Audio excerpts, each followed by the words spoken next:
If you're in an electromagnetic free room where there's no Wi-Fi, no 5G, etc., then you can measure your blood and you can take a look at your blood, how it looks like, right? So you actually see the red blood cells, the white blood cells. You can see when blood cells are clotting or when white blood cells tend to get paralyzed. So now you got your blood test done, and then suddenly Wi-Fi gets turned on. It's just regular Wi-Fi already.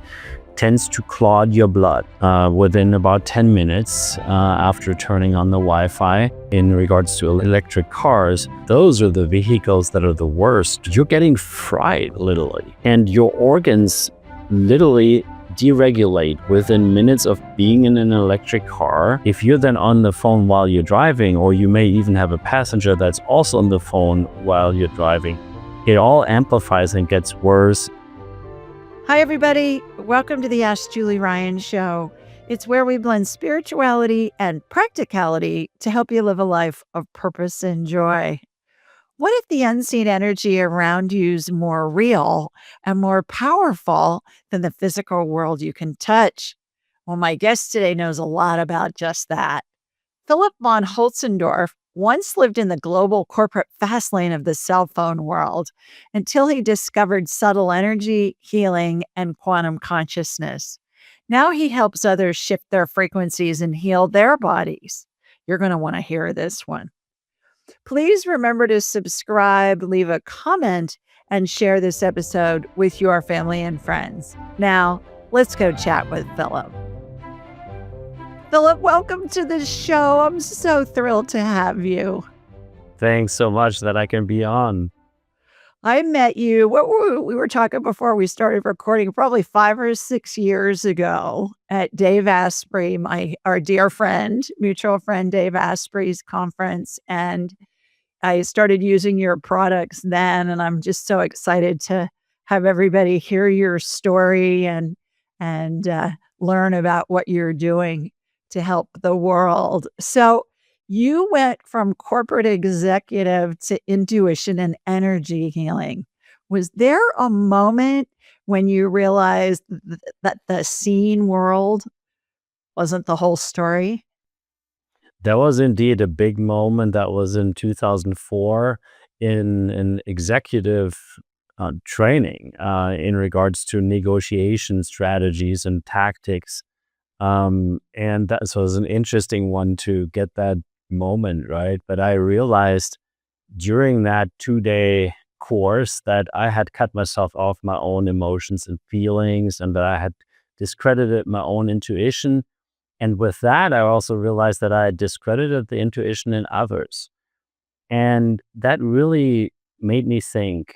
And then I was like, okay, so I feel unhappy in my life. I don't have any access to my intuition anymore. So how about I make it my mission now to find myself again? I didn't really even know what that meant, right? And so then I started, it was actually earlier already. I got into yoga and meditation, but then I got really deep into it. And I got into energy healing techniques and got trained in shamanic healing, in past life regression work, and all those kinds of things. And then I also wanted to find some of the best healers that I could find across the world. And I found some of those like really amazing ones. And so that was really the moment that started it all for me. I mean, I still stayed in corporate until 2016. I was vice president at T-Mobile, as you know, for several years in Europe and in the US. But really in 2016, that's when I think the next moment was like, okay, it's clear I need to get out of corporate. I need to work from my own calling. And I didn't even know what I was going to do then, right? But I had to make this step. And then suddenly it all came. Yeah. I live in the deep South here in the US. And so down here, they would say, darling, you were being led. You were being led to do something else. And I find it so fascinating. And I want to do a deep dive in this in a little bit during our conversation about going from the cell phone and the mobile industry, where certainly frequencies are everything, to utilizing that knowledge base that you had into now the energy healing and the frequencies that you're doing. And I've heard you talk about the studies, and I read them all the time, your studies that you're doing, your scientific studies and medical studies. And I really want to do a deep dive into that so everybody can hear. When you were working for T-Mobile, how much did energy frequency come in? I mean, I know certainly there's cell towers and certainly there's that kind of stuff, but how much was that really in your purview in your day-to-day work world?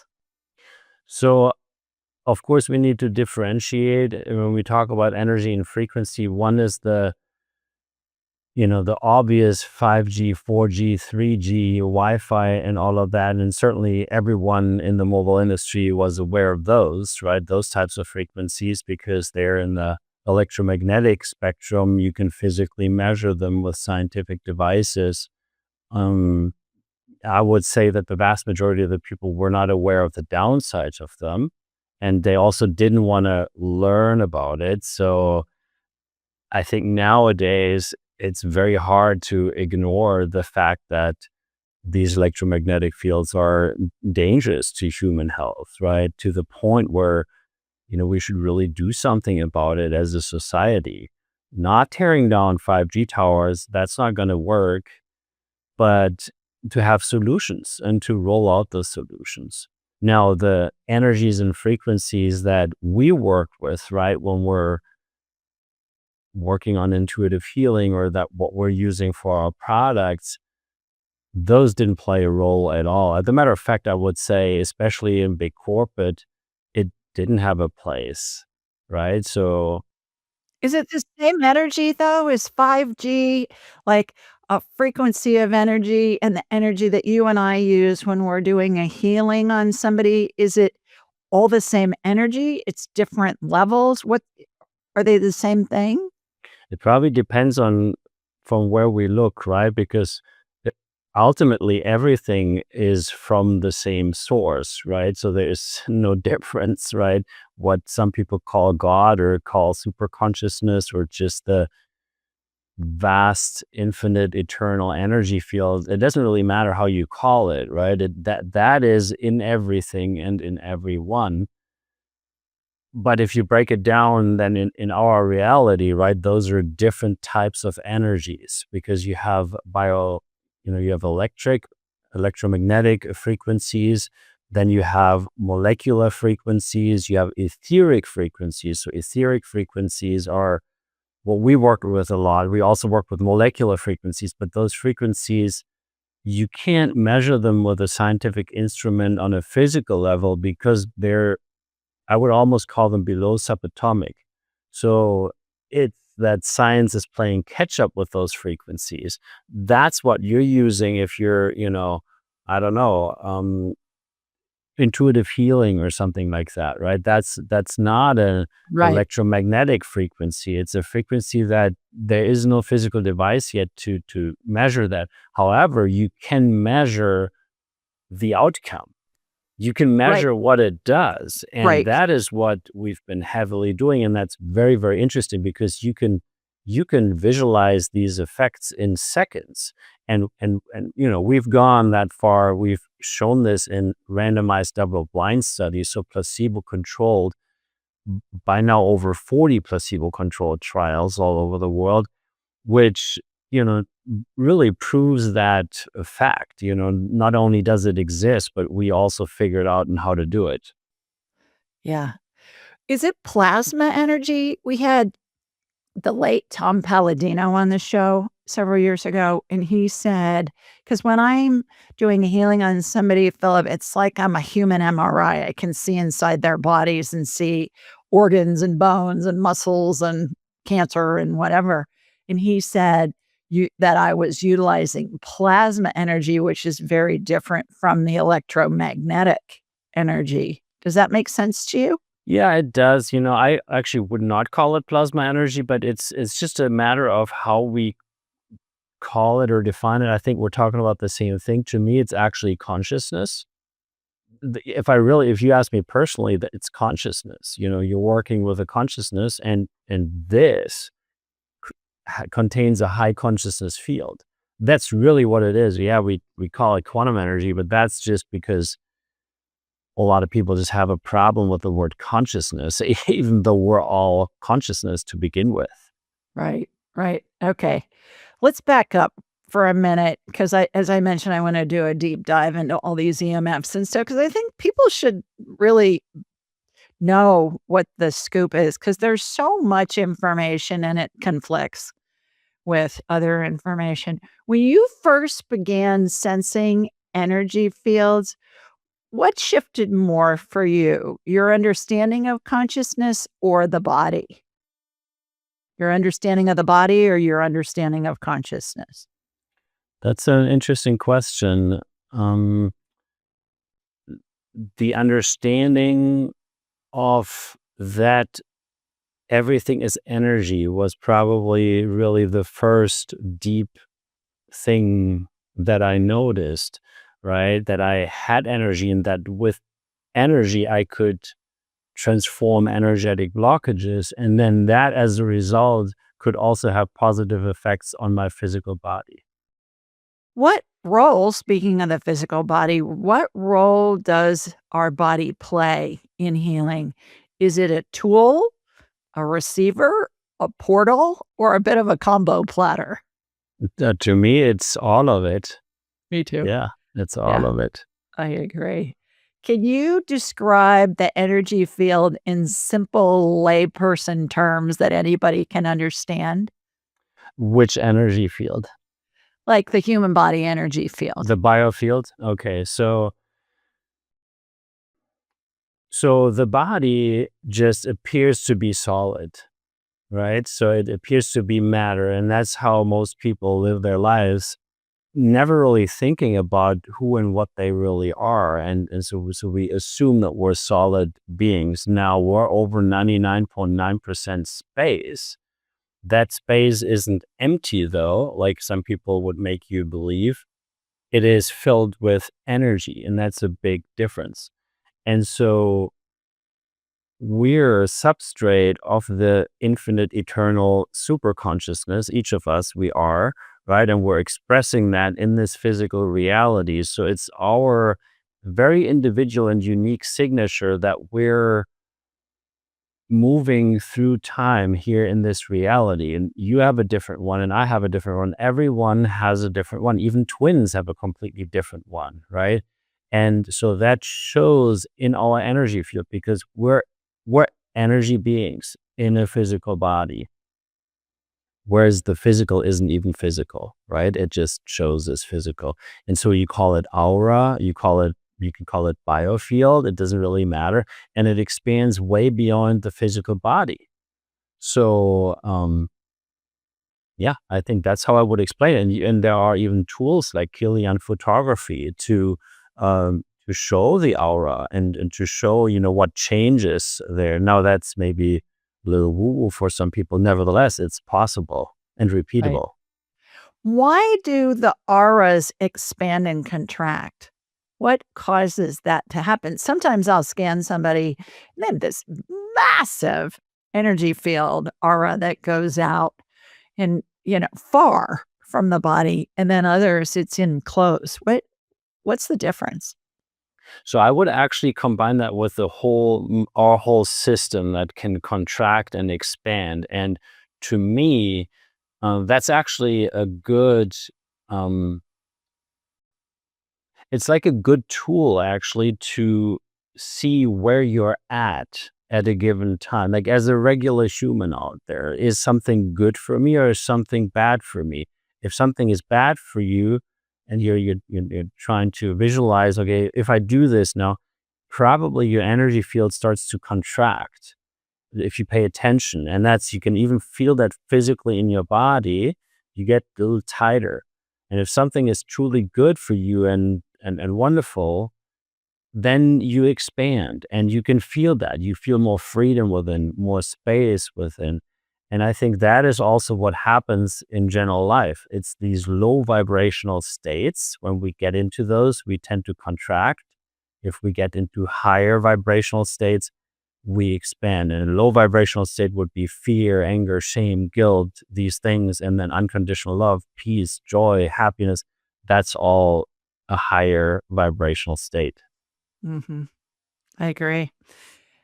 What happens in the energy field before illness shows up in the body? Well, I would argue, and it's interesting because I did not believe that like many, many, many years ago when someone told me that. And, I've come to learn I I was completely incorrect because no disease and health condition shows up in the body without it being in the field beforehand. So we need to have some form of resonance for that, or it shows up already as an issue that is not resolved.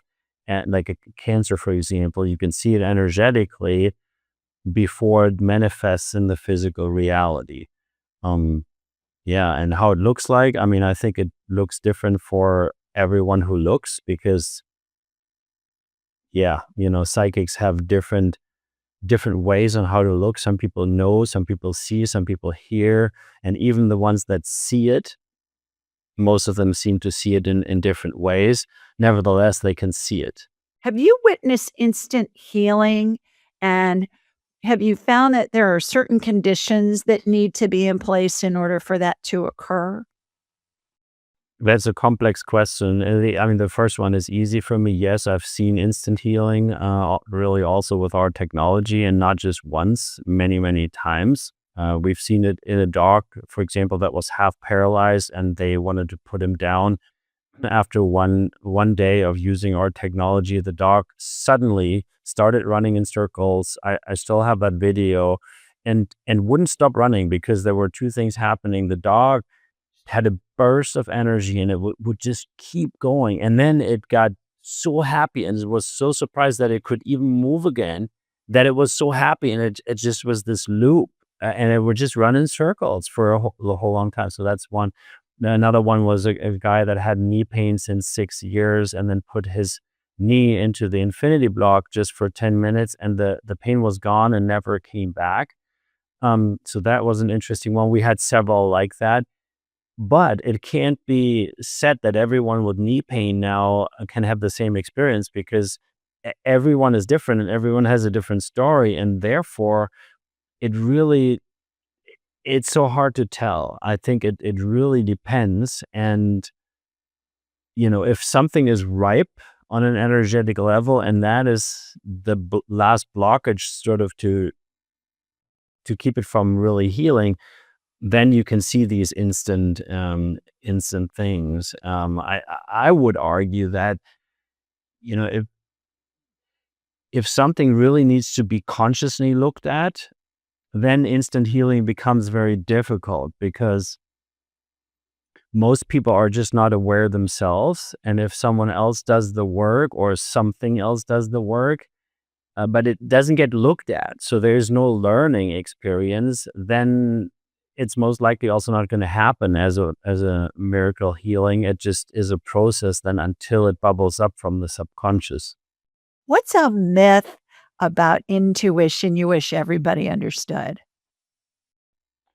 Oh, I mean, that's a minefield. But I would argue that the intuition is the most important power we have, that that is so accessible to us at all times, and that we can really leverage it and tap into it at all times. That's our knowing, that's our inner power, and everyone has access to it and can really build out this strength of using that intuition. And the narrative in the society, in the world, across the world, is that something like that is a bad thing or is stupid or doesn't even exist, right? Because that's the same with energy and frequencies, right? There's this narrative of that it doesn't exist. And that is the myth, right? It is the very existence itself. Do you think everybody's born with it? You think we all come in with it? Oh, yeah, Yeah, 100%. Yeah. I do. I do too. Has anything surprised you about how intuition works? I think so in my life, really, because I've really had this journey of losing the access to my intuition, which, no one really ever loses it, right? You can't completely lose it. It's just you get very distant from it. That's what's possible. And I had that. So yeah, I think from that perspective, I can really tell it makes such a huge difference. And once you find it again, then you realize how different it is from just using your brain, and how the brain maybe was fearful of even listening to what's there, right? And in my case, and probably in many, many people's cases, there are a lot of maybe feelings and emotions that are buried all around the intuition. And so as we dig into that, maybe at first it feels a little bit difficult to access that, right? Because other things may come up that we as very rational humans sometimes try to not want to deal with. Um, so we need to do the work. Do you think we're taught to trust more of a logical uh, formula to solve problems than our intuition? We're almost taught in school to override, and certainly you probably were taught as an engineer, I would imagine.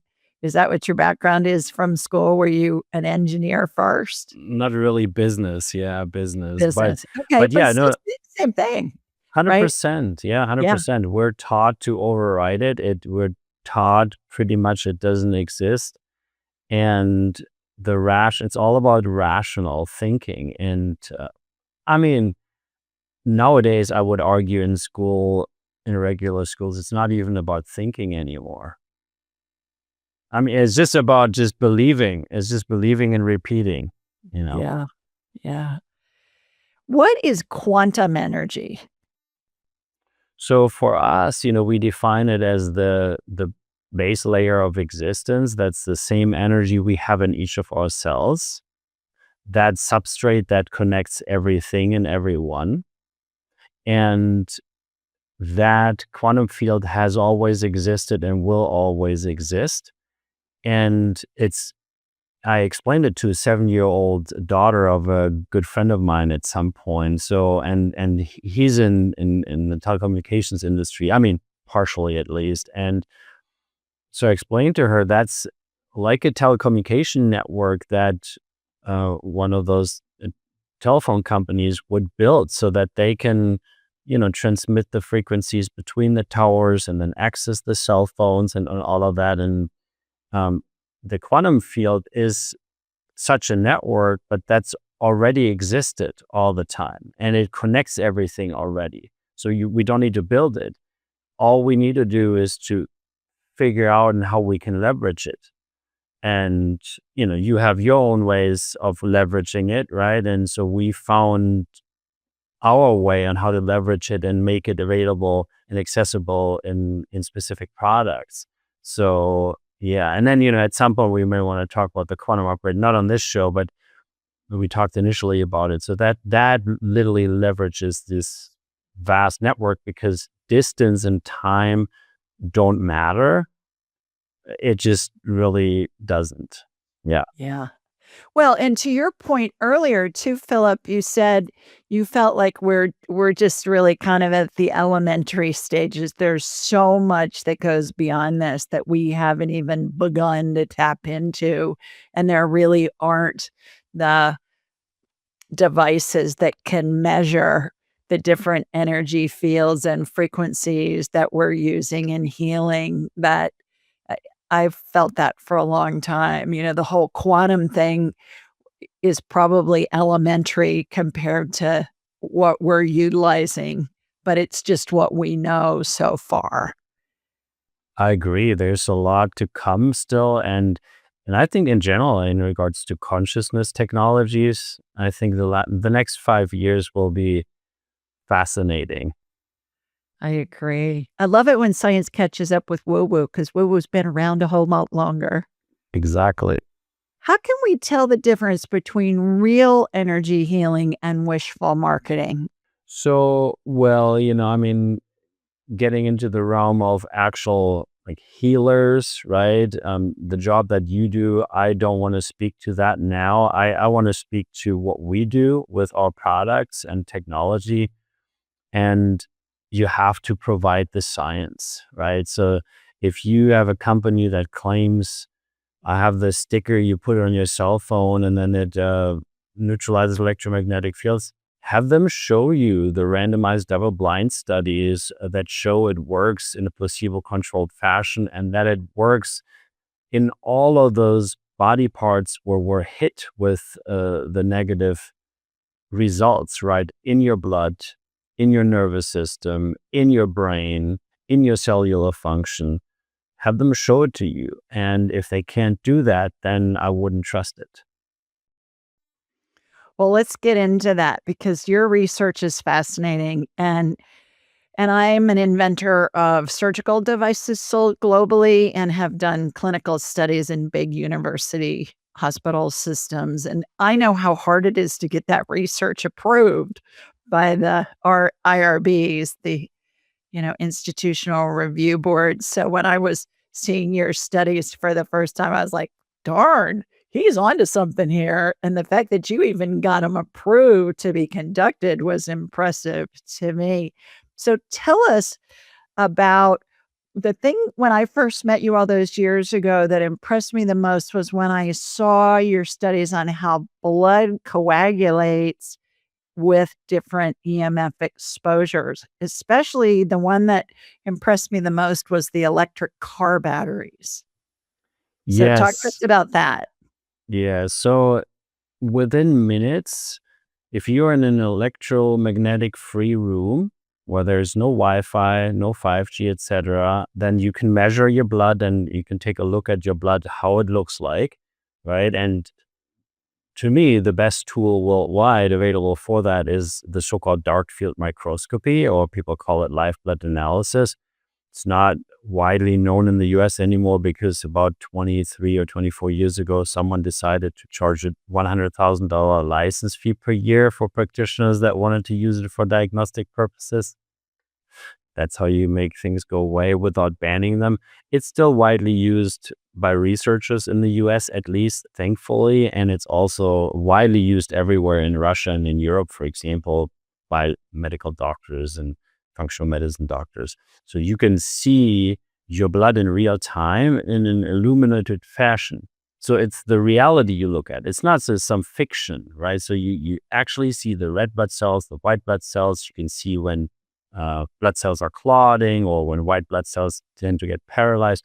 So now you got your blood test done and then suddenly Wi-Fi gets turned on, or 5G, and 5G would make it even worse. Just regular Wi-Fi already tends to clot your blood. So you would see on a regular basis in humans, stage 1 and stage 2 of blood clotting within about 10 minutes after turning on the Wi-Fi.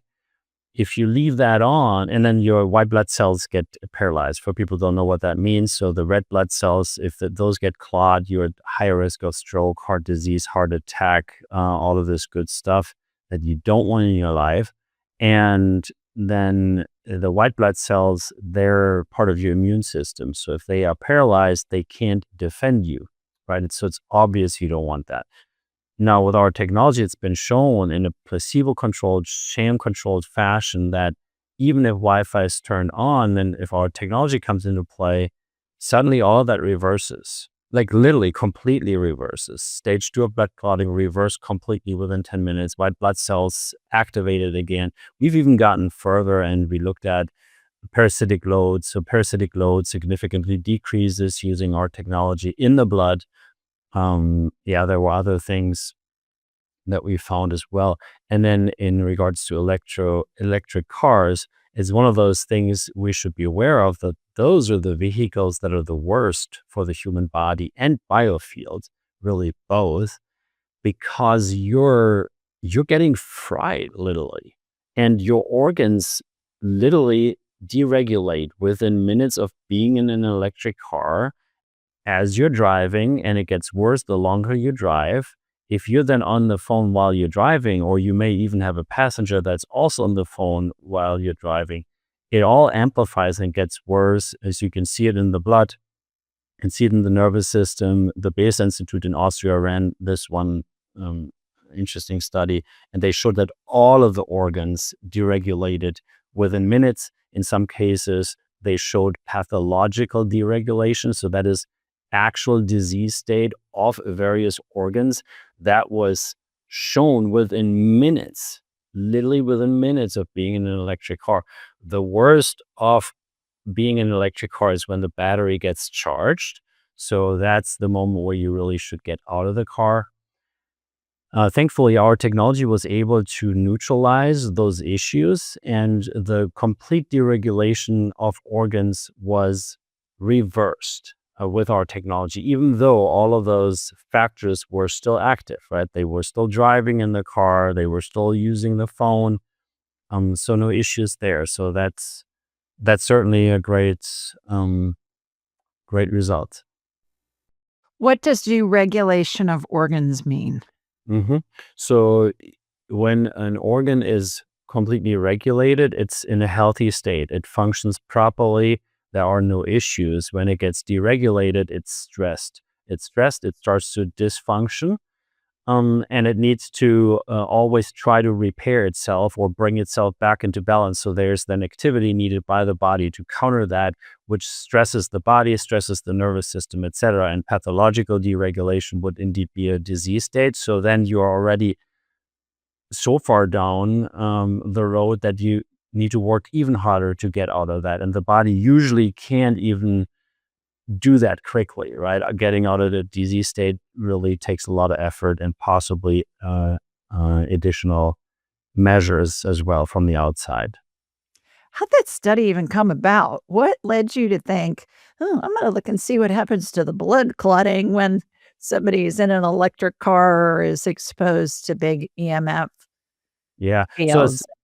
Since I worked for T-Mobile for so long, electromagnetic fields certainly have been on my radar for a very long time. So we checked on that in regular situations in the home, etc. And then this electric car problem with electromagnetic fields is quite widely known already, right? I mean, Elon Musk wouldn't agree with it, of course, because he wants to sell his cars. But, everyone else that looks into it kind of has an idea. So people out of our community asked us, so your technology does these great things at home and in my office, but what if I'm in a car and what if I'm in an electric car? So they asked us, and that is why we did the study. Okay. All right. So let's bring it down a couple of notches. AirPods, earbuds, whatever they're called, the speakers in the ear, the listening devices, the wired earphones. I read that it's better to have the wired earphones. I see you've got your wired earphones in today. The laptops, the cell phones, the Wi-Fi routers that are in our homes and our offices. What do those have the same kind of EMF ramifications? Perhaps to a lesser extent, because it's not as big of a battery, but explain how those are affecting the body, if you would, please. Yeah, all of those electronic devices, have issues or create issues for us with electromagnetic fields. Any Wi-Fi router does that. Wi-Fi routers nowadays actually on two levels, just the regular Wi-Fi, and then there's usually a 5G function also. If you have that 5G function on your phone not disabled, so I have it disabled, for example, then it would, even at home, constantly try to get the 5G. Even regular TVs emit electromagnetic fields, laptops. So it's literally all over the place, but certainly there are differences, right? So what I'm using here, these are specific AirPods in a different way because they're wired, and I have them even charged with our technology. So they don't create any issues for my brain. If I use these regular AirPods, right, one here and one here, no cables, then I create significant stress in my brain. And I'm not kidding. This is not, and it's not to be taken lightly. This is serious, absolutely serious. That is also an effect if I put my phone right next to the ear and I have a 5G call, for example, a very similar effect, then your brain gets completely stressed, and including the limbic system. Now, most people will not know what happens in the limbic system, but that's where our whole nervous system basically is orchestrated. So our heartbeat, our breath, and all of that. And so that gets completely stressed. And now you can imagine, since we live in this EMF soup all day, we run around completely stressed. And we constantly need to fight to get into balance, and we can't do it. So that's very, very, very hard. And our technology has been proven and shown. And there's a lot of research now and additional research that's going to be published pretty soon to mitigate those effects completely, even in the brain. And it was even shown to increase the alpha activity in the limbic system by 13x. And so Wow. that is exactly what you want, to be in a balanced state. So it's pretty powerful. hmm Yeah, I want to get into that. I have one of your towers, which you told me before we started recording. I bought this, I don't know, 5 or 6 years ago, and you said you have an updated one that I need to get. But I put my AirPods and even my wired earphone things that I plug into my phone. If they're not on me, they're in this thing. And can you explain what this is? And can you explain, you got your new version there, you showed it to me, but can you explain what this tower does, not only for the devices and the items that we put inside of it, but also what it does for the however many square feet Yep. in an area? Yep. Whether that one you have, the smaller one, which is the travel size, and then we have bigger ones also that live in people's kitchens, for example. They all work in the same principle, right? That you know how magnetic field works. If I have two magnets in my hand, at some point I feel this magnetic field. So that's no difference. The principle is the same. The plates are infused with super concentrated quantum energy, and when I align them, I create a quantum force field. And in this force field, everything you put inside gets infused with this quantum energy. It's not possible, right? So whatever you put in there instantly gets infused. And then for water, it takes, depending on what the device is, takes about 2-3 minutes to be structured, for example, which you can measure, right? You can visualize that. If you put metals inside, the same thing. Also with electronics, same thing. It goes relatively quickly. So you also don't have to put your phone or your earphones into it over and over again. Once it's infused, fine, that lasts for quite a long time. If it's electronics that interact with electromagnetic radiation and 5G, 4G, etc., we recommend to do that, to redo that like every 3 months, just in case, because that radiation sucks quantum energy out of these objects. So, but more things are possible with this field. So you can also copy frequencies. So if you put, let's say, your favorite healing plant, with just a piece of it in that block with a glass of water, within a minute already you have the frequency of that healing plant in the water and you can drink it. You literally then drink the frequency of that healing plant, right? You could also go a step further and say, okay, so this specific healing plant, Like what? Like what's a healing plant? Aloe or something like that? aloe vera, frankincense, whatever you can think of, right? And people have their, I don't know, maybe their favorite healing plant, or maybe a doctor said, you need to use ginkgo biloba or whatever it may be, right? In the next 2 weeks would be good for you. So you could copy that frequency onto a metal coin or another metal carrier also in just a minute or 2 minutes, because the frequency will be then vibrating in this metal carrier. Metal can not only hold quantum energy in these frequencies well, they transmit them very well. So there's a field around the metal, and if you put it in your pocket, then you have that vibration, you carry that with you. And the vibration is nothing else but the information. So the information of that particular healing plant. But it could also be supplements, right? If you take, I don't know, your 20 different supplements, vitamins and minerals every day, for example, you could then start also leveraging just the frequency or adding it to taking it physically. And you'll notice you can reduce the physical intake or you'll have a greater effect. Things like that are possible as well. You can charge and infuse your raspberries, your other foods with quantum energy in that. And then last but not least, you can put your hands, your feet, etc. inside, and you'll get a greater effect on cellular function, on the blood, as we talked about, the brain. And cellular function may be of interest, right? Because obviously it's all about the mitochondria, how well do they work? And we've shown in randomized double-blind studies at the University of Tulsa that our technology was able to increase the so-called ATP production, that's the energy production of our mitochondria, by 20 to 29%. And now it gets really exciting. It showed that wound healing of actual human cells, so the cell recovery, accelerated by 46 to 100% with our technology. And that's not a small number. No, that's a big number. That's amazing.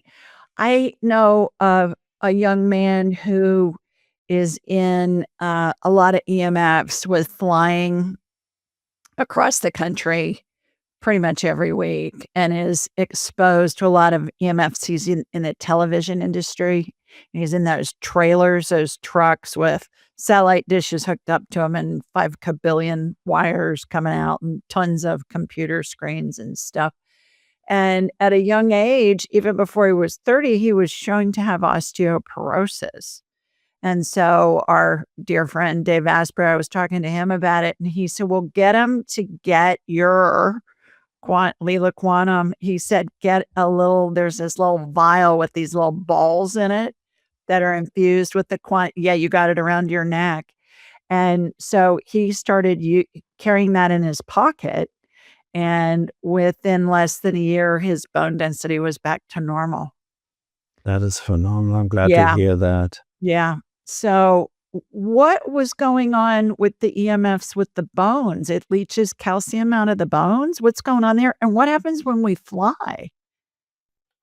So flying is sort of like being in an electric car. It's about among the worst things that we can do, but there are other issues as well. So not only electromagnetic fields that are very, very strong in an airplane, but you also have benzene gas exposure. You can look that up, benzene gas study airplanes, and you'll probably find it. There was a study done, I think about 4 or 5 years ago, with I think 200 or a little over 200 passenger routes. And they found that the benzene gas exposure was incredibly high. Like, it's benzene gas. I never heard that. What is it? You need to do that research, because I'm not an expert myself. It's just something that's pretty bad for you. And it's inside the plane because of the plane itself, or because of the altitude, or what? It's because they don't use additional carbon filters to filter it out, which they could. And I can't tell you, I don't want to start any conspiracy theories here, but, I don't know why they're not preventing it. It's not so difficult to prevent. Nevertheless, it's there. I mean, it's been proven. And it's also, people can feel it because your jet lag gets worse through this type of exposure. And yeah, we've created a frequency, and I don't know which one this man has. Thankfully, it obviously worked. We created the so-called Heal 360 frequency, which previously, like 3, 4, 5 years ago, we had the so-called Heal frequency in these capsules. Now it's the Heal 360 frequency, and that specifically also takes care of the benzene gas exposure and several other things.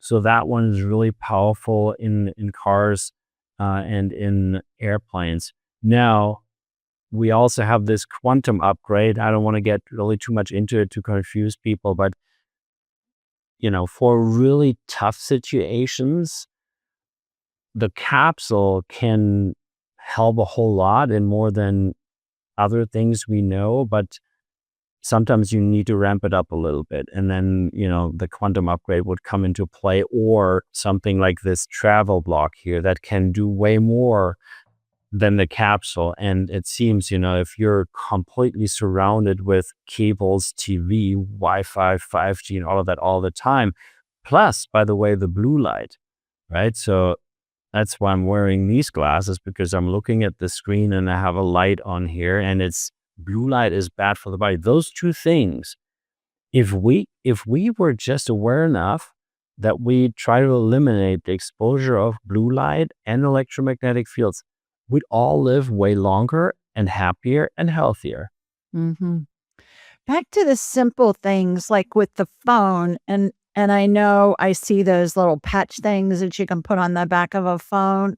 With your device, do you just put the phone inside the tower, or do you have like a little sticker thing that goes on the back of the phone, and do those even work? I know you said check and see what their research is, but what and the other thing that I've heard too about cell phones, and I don't do this anymore, but I charge my cell phone in my bathroom. It's not charged in my bedroom at night because I've read that you don't want the cell phone. Most people are charging the cell phone and it's like on the nightstand right next to their head when they're in bed all night.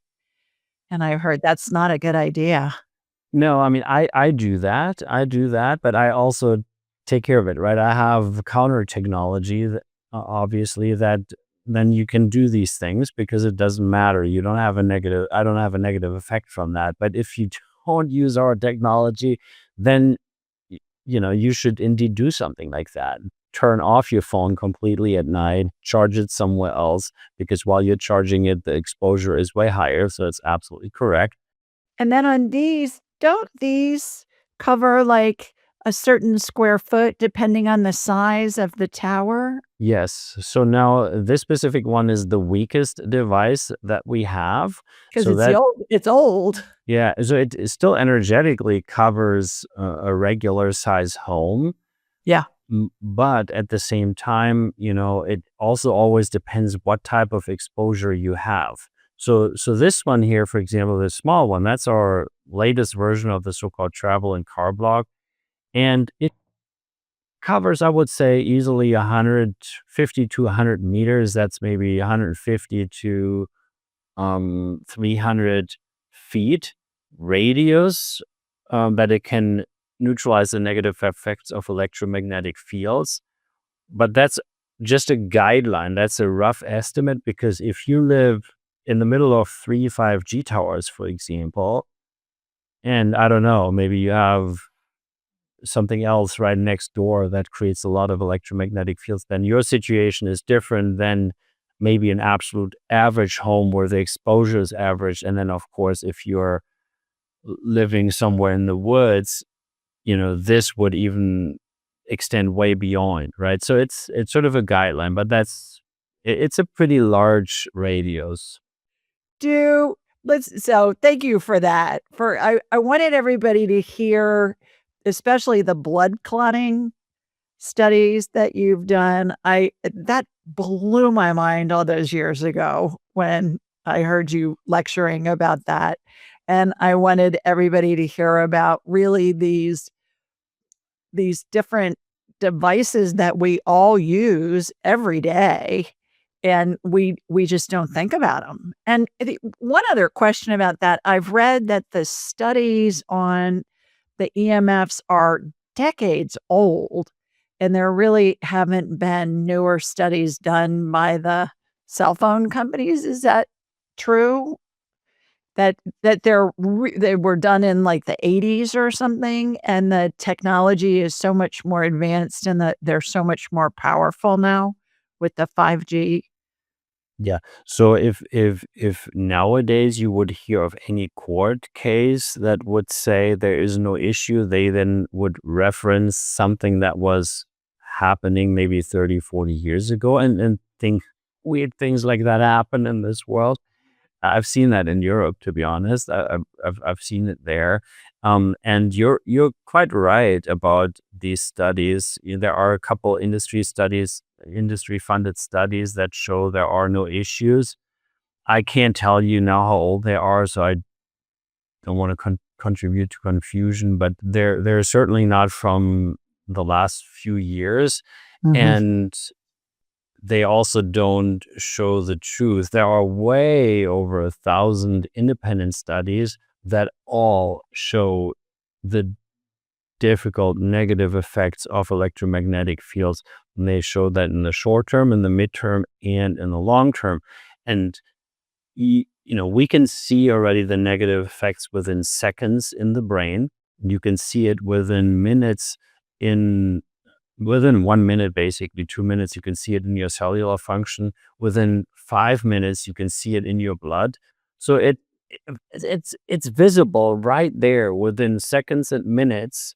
And then we know that the longer the exposure is, the more difficult it gets. And it's also logical, right? Obviously, if something completely stresses your organs, your blood, your cellular function, your brain, and you keep it active, it obviously over time stresses it way more. And then we can only imagine what happens in the long run, right? Mhm. People don't know this stuff, which is why I've been so excited to have you on so you could educate all of us about and that's what I love so much about you is you've got the technology in that industry. You've got that knowledge, and then you've got the knowledge of your studies that you're doing, and you've merged them together to come up with all these devices to help people. So kudos to you. Bravo. Obviously, I believe in them because 'cause I've got them in my home. Let's go back to just energy stuff. Thank you for walking down the techie road. Got a couple more questions for you as we're winding down. Do you find that synchronicities and healing tend to increase when someone's frequency rises? 100%. So, from my experience, it's really like this: as we get into these higher vibrations, suddenly we open ourselves up to a higher realm, and then new insights are possible that weren't possible before. Things can get into action that weren't possible before, and we may meet people and get these synchronicities so that things manifest and start to happen that weren't possible before. And it's all because of that. And I keep telling that to people, right? So if you want to change your life and your circumstances, don't change your girlfriend and change your house and change your job. Change your frequency within. Right. And then maybe you can change your girlfriend and all of that, right? But Yeah. it's the frequency within. I agree too. It's interesting. It's been my experience. I'd love to hear this from you too, is I'm just happy most of the time. I mean, certainly if something happens, I lose a loved one or I hear some bad news or something. I mean, I'm human. I'm gonna feel it. But boy, I'm in a frequency of joy most of the time. I would say high 90% of the time. Do you find yourself in the same situation? Yes, I'm mainly in the happy state, gratitude state, Right. and a positive state. I do have my moments of Sure. frustration and difficulties and impatience, or where I get overworked. That's one of the reasons why I spend time in my home in Costa Rica right now, because I was traveling so much for work and I was working nonstop all the time. And I realized, okay, that was the point. Okay, I can't do more than that, and I shouldn't. I need to just scale down a little bit so that I can also breathe again. And I think the awareness then helps with that. But yeah, I always try to. I mean, I'm naturally usually in these states, but when I'm not, I try to actively also get back into it. How do you do that? So often gratitude is the quickest way, and then also our technology. That I realize, okay, there's a specific frequency that I may need. So then, if I get sick, right? So if you get sick and then you have fever or something like that, then you usually also don't feel that great. It's not that you're the happiest person on earth probably when you have a high fever, but then maybe use then this Heal 360 capsule or something like that, and then you get these frequencies that help you get through it a little quicker. So it sounds like you go to a gratitude practice, and that's really the quickest way to get yourself to feeling better. That and for me, nature and sunlight, natural sunlight are just amazing tools. Yes. Yeah. Yeah. I agree. Last question. Why do we incarnate? To experience what the super consciousness can't experience in its super conscious, eternal, infinite state. I've come to that realization at some point because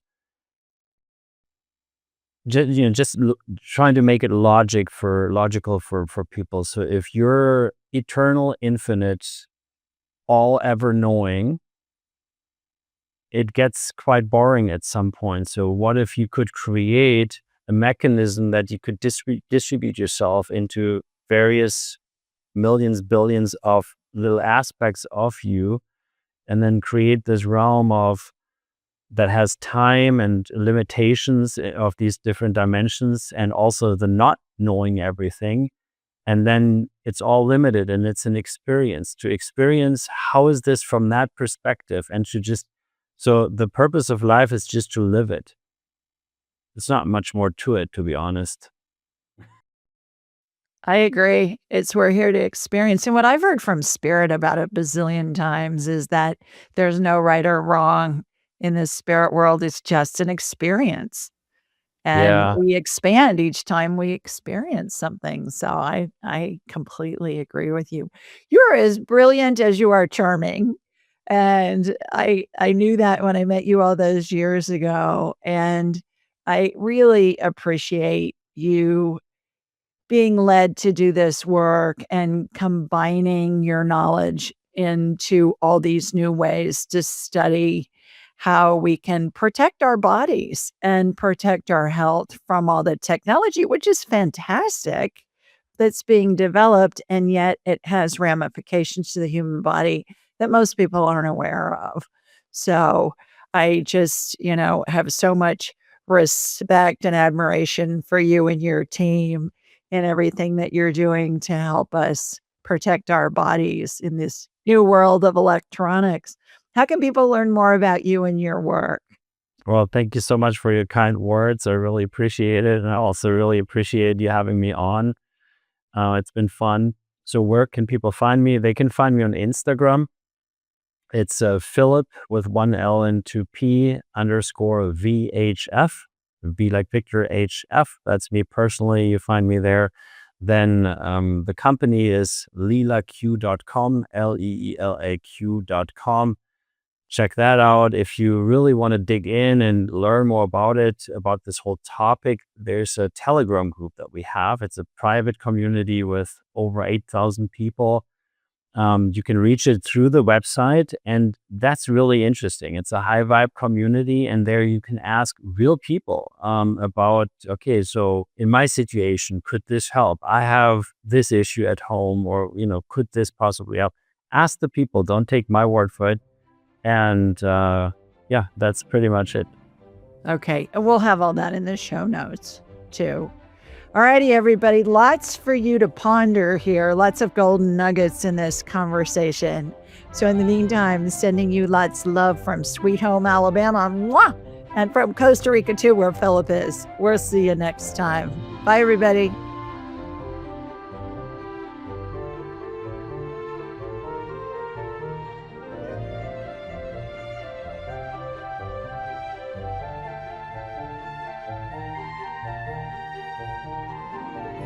To enhance your spiritual journey, click on one of the videos below and remember to subscribe, leave a comment, and share this episode with your family and friends.